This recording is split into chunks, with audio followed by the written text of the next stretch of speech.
اعوذ باللہ من الشیطان الرجیم بسم اللہ الرحمن الرحیم۔ پہلا باب، حدیث نمبر 1، حضور اکرم صلی اللہ علیہ وسلم کے طائف کے سفر کا قصہ۔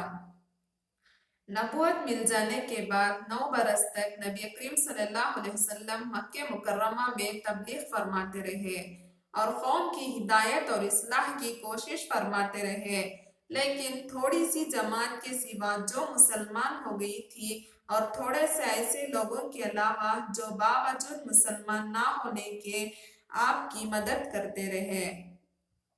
اکثر کفار مکہ آپ کو اور آپ کے صحابہ رضی اللہ کو ہر طرح کی تکلیفیں پہنچاتے تھے، مذاق اڑاتے تھے اور جو ہو سکتا تھا اس سے درگزر نہ کرتے تھے۔ حضور صلی اللہ علیہ وسلم کے چچا ابو طالب بھی انہی نیک دل لوگوں میں تھے جو باوجود مسلمان نہ ہونے کے حضور صلی اللہ علیہ وسلم کی ہر قسم کی مدد فرماتے تھے۔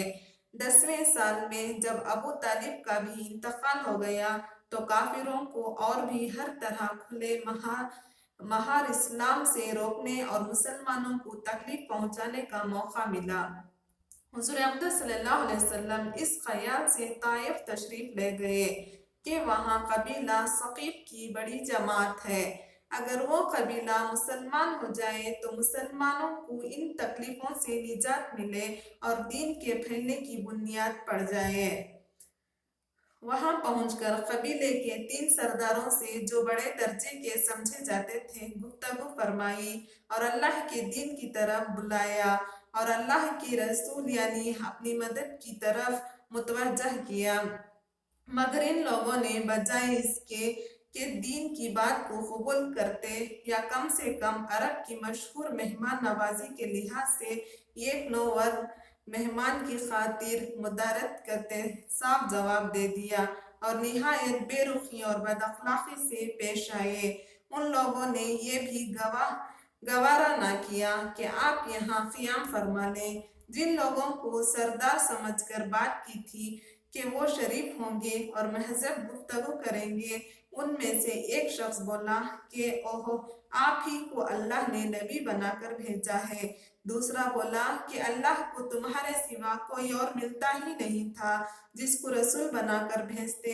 تیسرے نے کہا، میں تجھ سے بات کرنا نہیں چاہتا اس لیے کہ اگر تو واقعی نبی ہے جیسا کہ دعویٰ ہے تیری بات سے انکار کر دینا مصیبت سے خالی نہیں، اور اگر جھوٹ ہے تو میں ایسے شخص سے بات کرنا نہیں چاہتا۔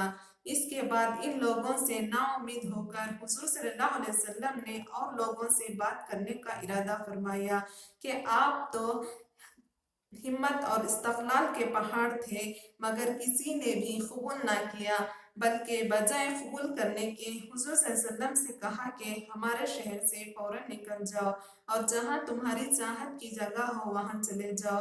حضور صلی اللہ علیہ وسلم جب ان سے بالکل مایوس ہو کر واپس ہونے لگے تو ان لوگوں نے شہر کے لڑکوں کو پیچھے بھگا دیا کہ آپ کا مذاق اڑائیں، تالیاں پیٹیں، پتھری ماریں، حتیٰ کہ آپ صلی اللہ علیہ وسلم کے دونوں جوتے خون کی جاری ہونے سے رنگین ہو گئے۔ اللہ اکبر۔ حضور صلی اللہ علیہ وسلم اسی حالت میں واپس آئے۔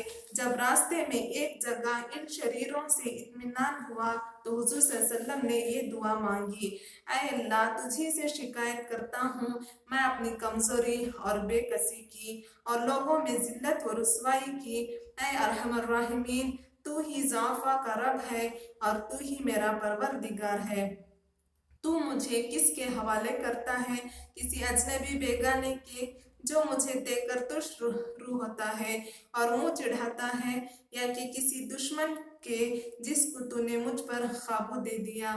اے اللہ، اگر تو مجھ سے ناراض نہیں ہے تو مجھے کسی کی بھی پرواہ نہیں ہے، تیری حفاظت مجھے کافی ہے۔ میں تیرے چہرے کے اس نور کے طفیل جس سے تمام اندھیروں روشن ہو گئی اور جس سے دنیا اور آخرت کے سارے کام درست ہو جاتے ہیں، اس بات سے پناہ مانگتا ہوں کہ مجھ پر تیرا غصہ ہو یا تو مجھ سے ناراض ہو۔ تیری ناراضگی کا اس وقت تک دور کرنا ضروری ہے جب تک تو راضی نہ ہو۔ نہ تیرے سوا کوئی طاقت ہے نہ قوت۔